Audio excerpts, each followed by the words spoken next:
Let us do Pradhana and start the session. Om Guru Brahma Guru Vishnu Guru Devo Maheshwara Guru Sakshat Parabrahma Tasmai Sri Gurave Namaha. Om Annado Sri Jagannatha Madguru Sri Jagadguru Mamatma Sarva Bhutatma Tasmai Sri Gurave Namaha.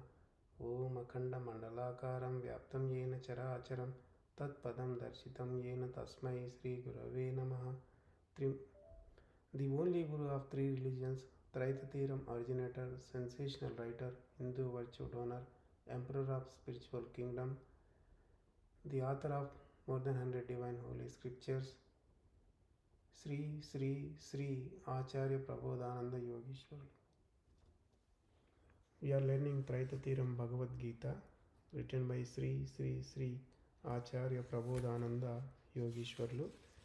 We are learning 8th chapter from Traitatiram Bhagavad Gita. The 8th chapter is Raja Vidya Raja Guhya Yogamu. Last week we learned from 6th Shlokam to the 9th Shlokam. So let us recap what we learned last week. So in the 6th Shlokam what he told is, so the wind is blowing in all the directions with a bigger force, but it has no grip in the sky. So sky is empty space, right? But in the empty space the wind is there. That wind does not have any base, but it got the lot of force, and how it is blowing with a lot more power. The similar way all the creatures are within the Paramatma itself. Paramatma, he said that, the absolute soul said that, so all the creatures are merging with nature during the total destruction. So when creation starts, that time what he is doing, he is again making them to born. So we came to know about the one day time of Paramatma as 1000 ages, one night time of Paramatma is 1000 ages, and also the significant number 108. So 108 crore years is the 1000 ages, that equals one day time for Paramatma. Similarly for the night time also. And also we came to know that, so we are the creatures, we are the mortal souls. So we were sent to with the lifespan of 108 crore years. After that total destruction will happen. So that way we came to know about the 108, and how 108 number 108 crore number came also. We came to know that there are three divisions of dispositions. In each division of disposition there are 12 emotions, and each emotion is divided into 9 parts, because these emotions are divided by the 9 planets. So that comes the 108. So 12 emotions are divided into 108 sub emotions. So when we multiply that with the crore, 1 crore, which is the bigger number for which represents the God, so then 1 crore into 108 is becoming 108 crore years, which is 1000 ages. 1000 ages, yugas. 1000 yugas is one uh, is half a day to the Paramatma, and next 1000 ages is half day to Paramatma. That means 2 half days become 1 day, right? So to finish complete one cycle of Brahma wheel, it takes 2000 ages, which is equivalent to 216 crore years. Then what he said, so all the creatures, after that in the 8th slokam what he said, all the creatures are there, right? All the creatures are dependent on the nature itself. So the nature is controlling all the creatures. All the creatures are under the control of the nature. Nature is making every creature to get born and die. Everything it is taking care.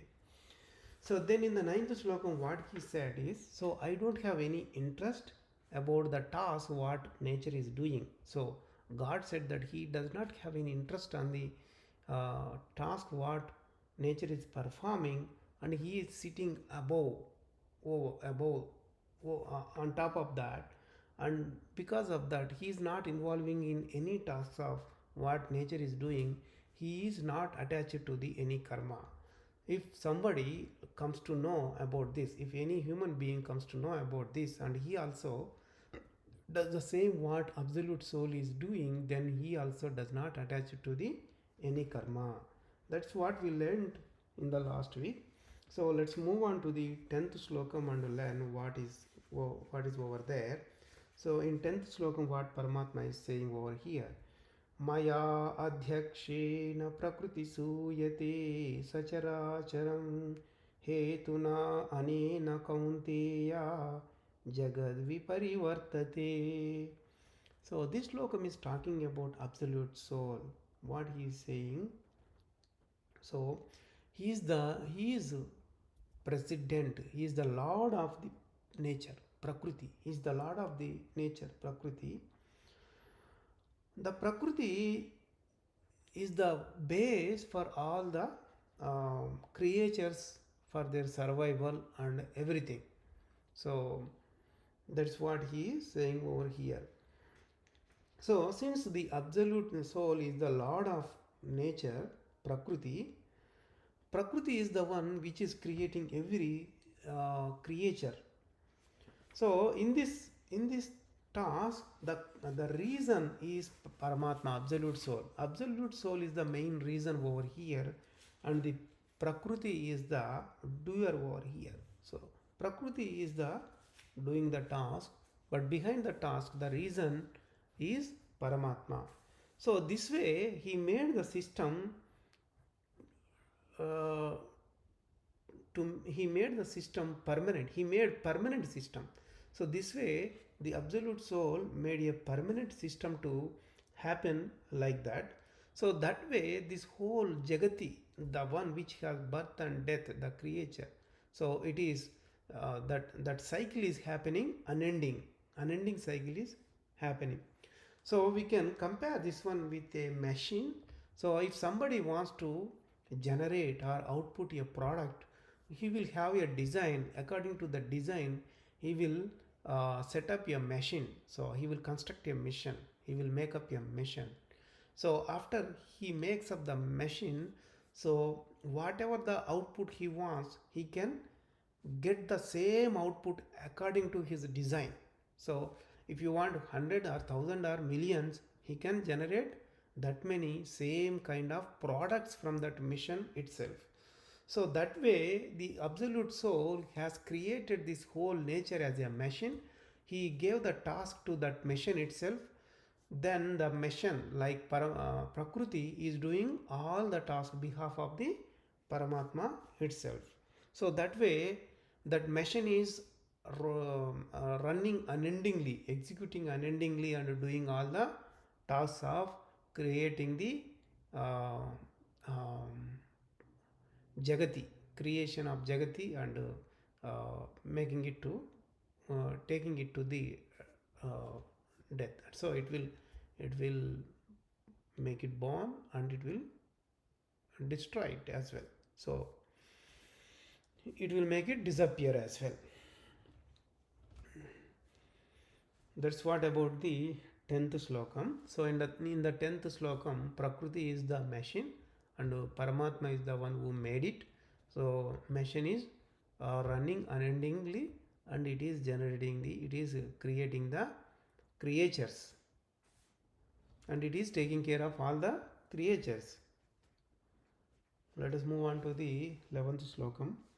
अवजानन्ति मां मूढा मानुषीं तनुमाश्रितं परं भावमजानन्तो मम भूतमहेश्वरम्. This slokam is talking about absolute soul and the Bhagavan. Sakaram means Bhagavan, we can say, because Bhagavan comes as a human being. So human being will have a shape, right? So that's why this we can say it is a formless God and formful God. So with form, without form. So this slokam is applicable to both formless and formful. So what he is saying, so though I am the Lord of all the creatures, the God, the absolute soul is saying, though he is the Lord of all the creatures, because he he got the human body. He got the human body by not knowing his nobleness. The mudas, the ignorant human beings, what they are doing, they are dishonoring. They are not respecting the God at all. So, absolute soul definitely will take a human form because he made the system in such a way that the dharmas and adharmas will move like in a wheel. So sometimes dharmas come onto the top, sometimes adharmas come onto the top.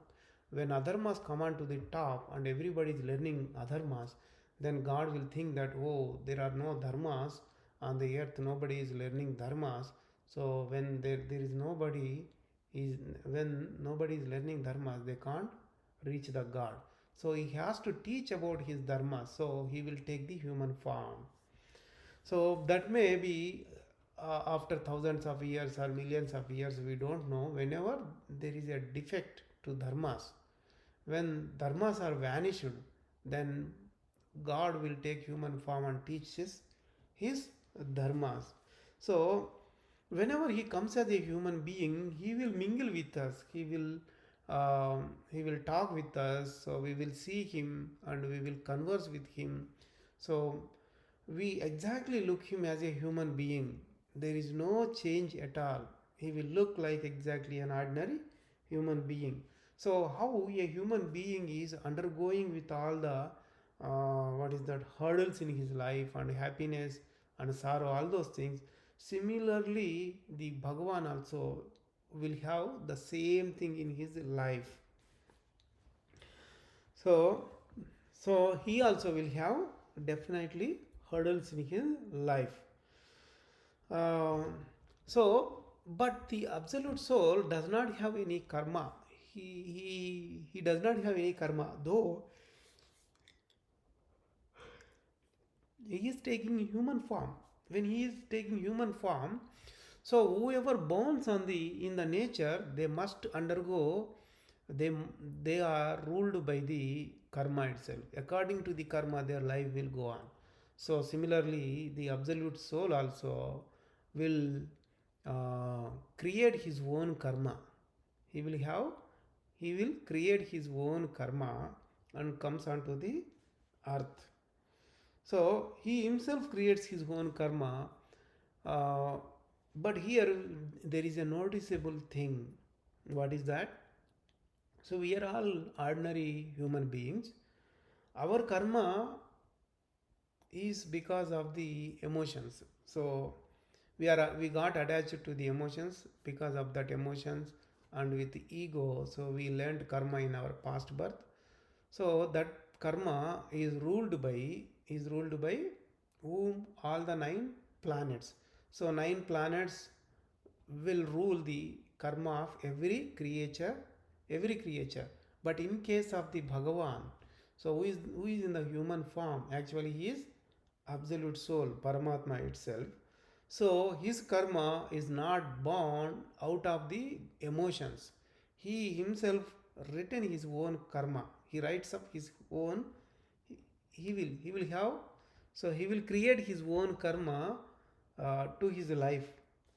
So no horoscope can predict what is going on, what will happen to him in the next, in the future. So no future predictions, nothing will work on the Bhagavan's karma, Bhagavan's itself. So nobody cannot say about his future. So that way, the karma which he got is no way related to the planets.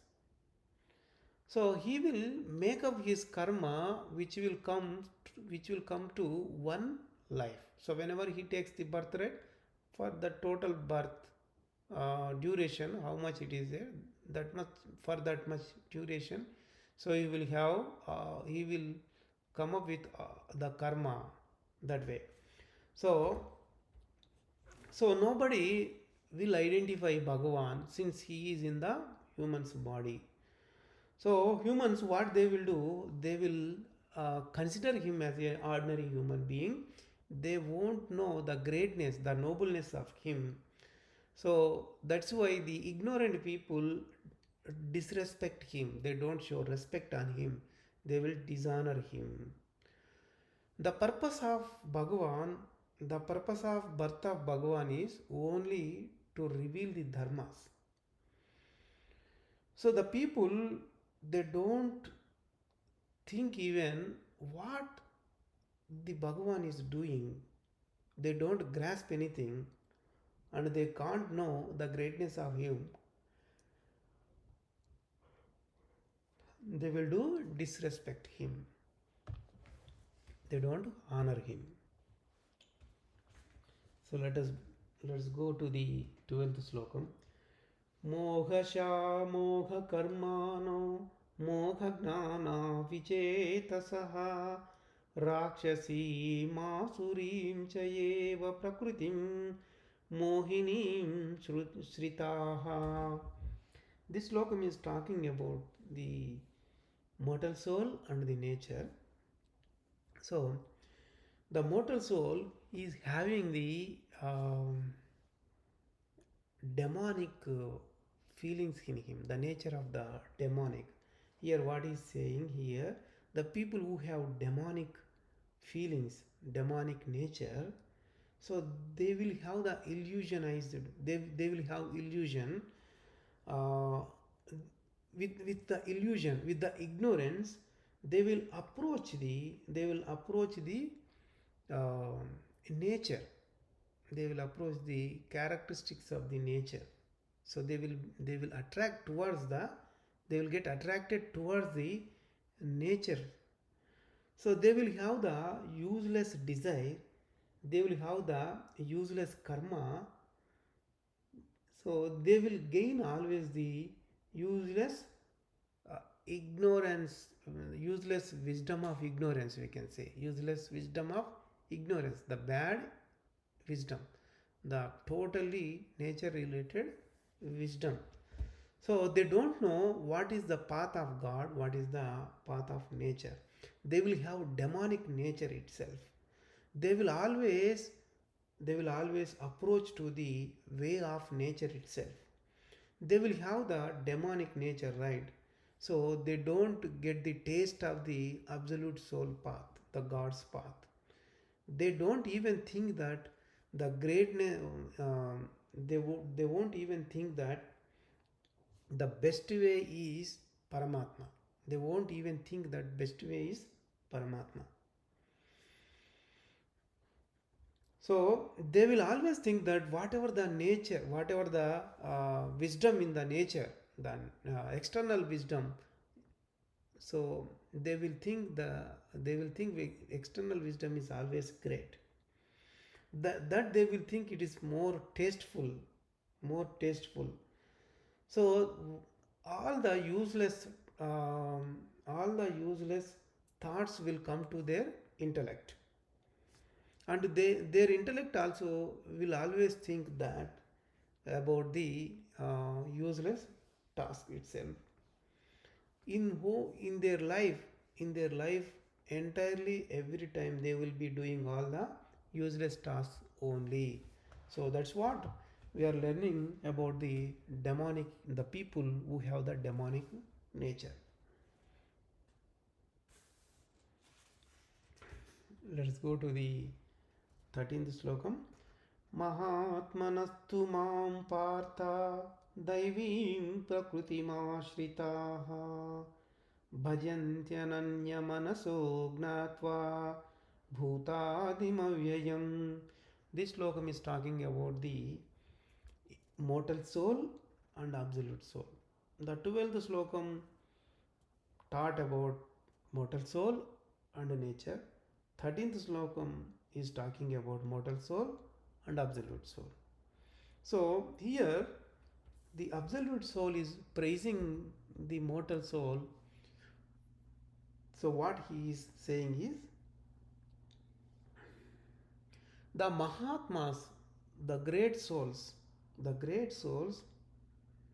they will approach absolute soul thinking that the absolute soul is the lord of prakriti also, and absolute soul is non-destructible. There is no destruction for him, and he is the main reason for the all the bhutas, the ghosts. So they will come to know that thing. They will not have any other thoughts in their mind. Only they will be always thinking about the absolute soul. So they always think about absolute soul. So some people, they got diverted with a with the word daivim prakriti. They thought that there might be a god's nature, is separate god's nature, or sattva sattva prakriti, sattvic prakriti, sattvic nature might be there. So that way they got mistaken. Actually, there are no two natures. There exists only one nature. That nature is made by five elements: sky, air, fire, water, earth. So only one nature exists. So Daivim Prakriti means here the Lord of the nature. There is only one nature, there is only one Lord. He is the God. The Lord of the nature is God only. So God only created this nature. He is the Lord of the nature itself.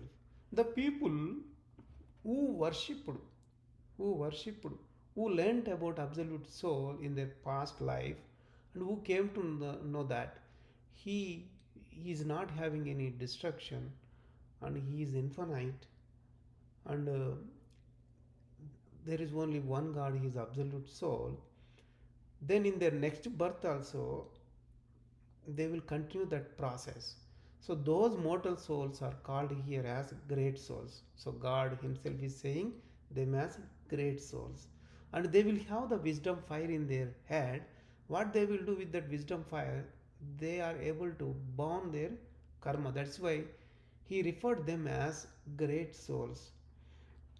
So that great souls know that the absolute soul is the lord of the nature. He does not have destruction at all, and they won't keep any other demigods in their mind. So their mind is filled with absolute soul. They will have always focus on the absolute soul itself. So they will worship him always. This is what we learned from the 13th Slokam. So if you have any doubts, you can ask. If not, we'll move on to the 14th Slokam. सततं कीर्तयन्तो मां यतन्तच्च दृढव्रताः नमस्यन्तच्च मां भक्त्या नित्ययुक्ता उपासते. So this slokam is talking about the mortal and the absolute soul.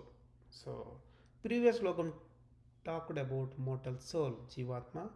Here this slokam is talking about the Jiva, mortal, we can say, is mortal. So there is a slight difference between the mortal and mortal soul. So mortal soul is the one who learned the wisdom and traveling in the path of God, we can say. The mortal is the one, he is not that. So he will have birth and death cycle itself.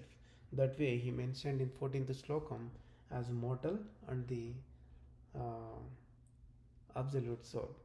So here what absolute soul is saying, there are different types of people who is worshipping him. Some of them who is praising him, who is making bhajans on him. Some of them are doing vratas. Some of them are saluting him. Some of them are devotees him always. So they are showing devotion towards him. So here the human beings, what they are doing, they have something in their intellect. So they will get one thought in their intellect about the God. So based on that thought, what they are doing, they are making of one shape, and they are going to start worshipping him. Some of them do bhajans and uh, praisings, bhajans and praisings. Uh, praises the Paramatma a lot and do bhajans. Some of them, what they do, they are saluting him. So they bow to Absolute Soul. And some of them, um, they do vratas. So the worship, the vrata means it will have the longer duration. The worship will have the lesser duration. That is the only difference. So, what these human beings are thinking based on their thought, whenever they get the thought about the God, so they think that, oh, God might be in this shape, and they will make up that shape, and they will show devotion on that shape. So that what we can say, uh, they are demigods, we can say.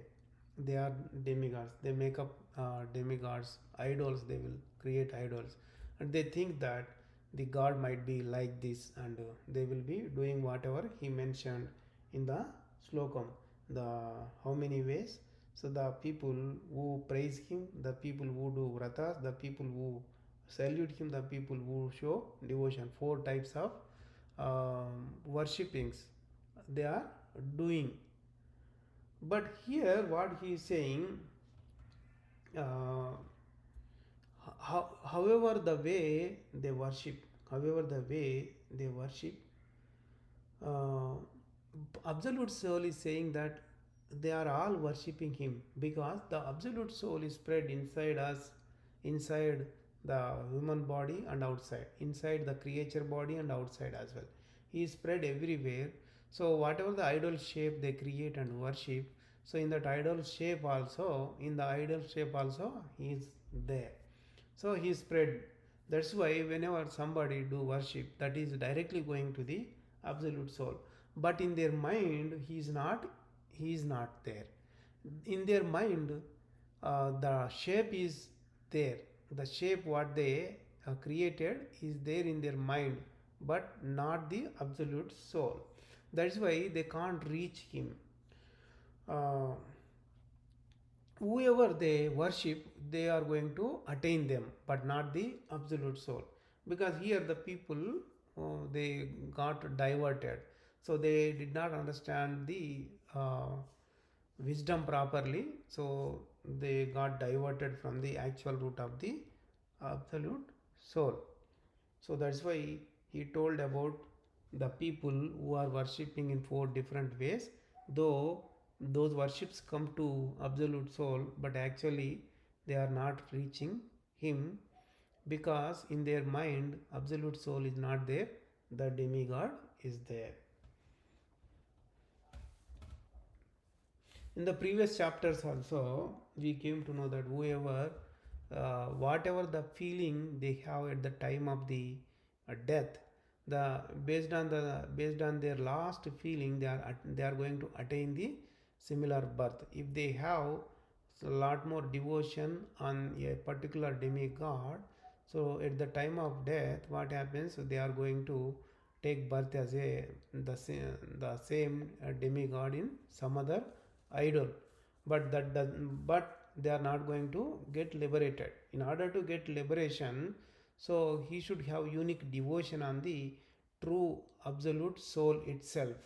So what he mentioned in the 13th slokam, so he already mentioned in 13th slokam that the great souls are one who worship the absolute soul, only one god, absolute soul, in their last birth and in the present birth also.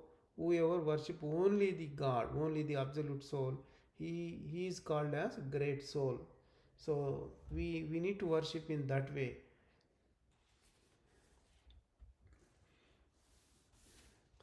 Let us end the session over here. Let us do Mangala Prarthana. Om Mangalam Gurudevaya Mahaniya Prabodhatmane Sarvaloka Sharanyaya Sadhurupaya Mangalam. Prabodharnam to everyone.